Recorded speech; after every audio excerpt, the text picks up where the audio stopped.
C'était en mai 2012, Jean-Luc Pollard et Paulette Dubois partaient sur l'île Maurice avec une délégation de scientifiques du Conservatoire botanique national de Brest.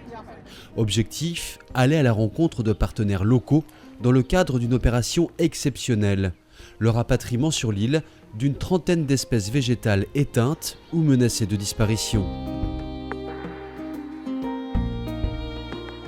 Sur le terrain, les élus du Conservatoire botanique national de Brest et de Brest Métropole Océane ont pu visiter des structures de conservation déjà bien en place, comme la pépinière Robinson ou le célèbre jardin botanique de Pamplemousse.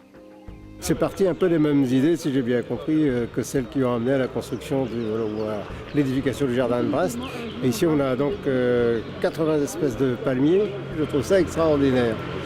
C'était aussi l'occasion d'observer le travail mené conjointement par les équipes du Conservatoire botanique de Brest et celles du Service national des parcs et de la conservation mauricien.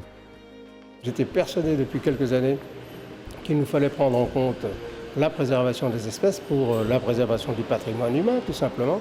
Et là, on reçoit une belle leçon avec des gens qui ont moins de moyens financiers que nous, mais qui ont une volonté absolument phénoménale. Je crois que ça caractérise aussi l'équipe du Conservatoire botanique, donc je suis extrêmement optimiste sur ces aspects.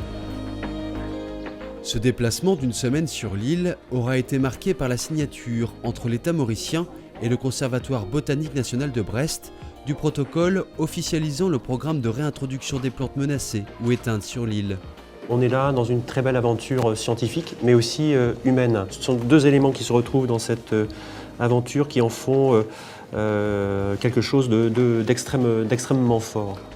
Un événement qui s'est déroulé en présence des élus de Brest Métropole Océane et de l'ambassadeur de France à Maurice. Cette signature permet d'aboutir justement à ce travail de longue haleine qui a été mis en commun depuis une trentaine d'années, on va dire. Une semaine riche en échanges et qui augure de belles perspectives, notamment en termes de collaboration scientifique internationale.